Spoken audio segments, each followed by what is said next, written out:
The concept of agriculture in the middle is really a marketing middle, but it mostly gets interpreted as a scale middle, that we're talking about just these mid-sized farms. But we've always been very clear in our literature of saying that while it's scale related, it's not scale determined. In other words, you can be a part of that marketing middle without necessarily being, only in that, like USDA uses the figure of $50,000 to $500,000 gross sales as kind of that, middle scale.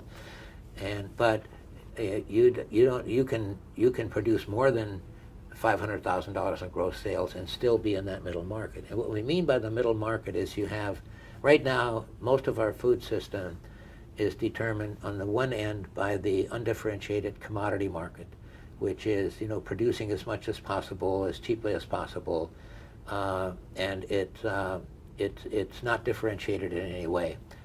In fact, farmers, my friends who are farmers, talk about when they take a load of wheat to the elevator, they take it there and dump it.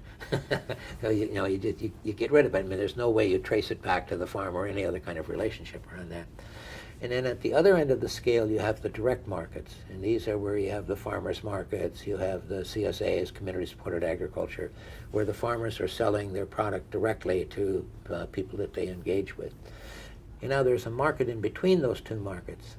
And I first became aware of the growing edge of this market from Rick Schneiders, who was at that time the CEO of the Cisco Corporation.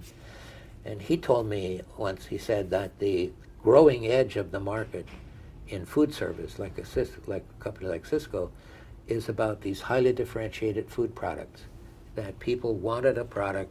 As he put it, he said, while a lot of the market in food service is still about fast, convenient, and cheap, but the growing edge of the market is now what he called memory, romance, and trust.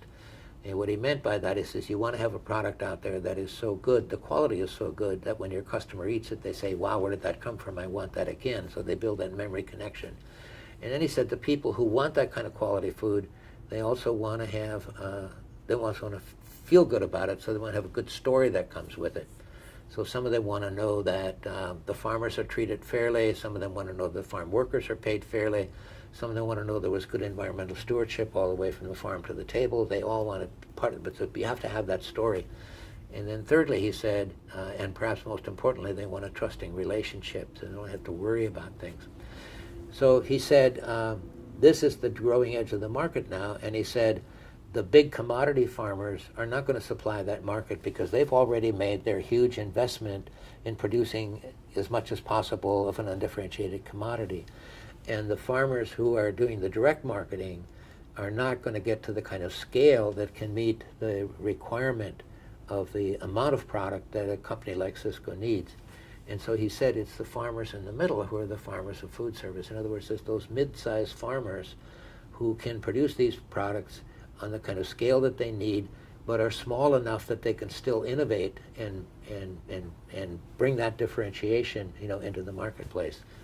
We're talking about here are these data coming out of USDA, and at that time it was the 2002 census data, which were indicating that it's these farmers in that $50,000 to $500,000 gross sales that were losing at the fastest rate. I think at that point it was like 14% of the farmers in that scale that we were losing. And here is a company like Cisco saying these are the farmers that we need.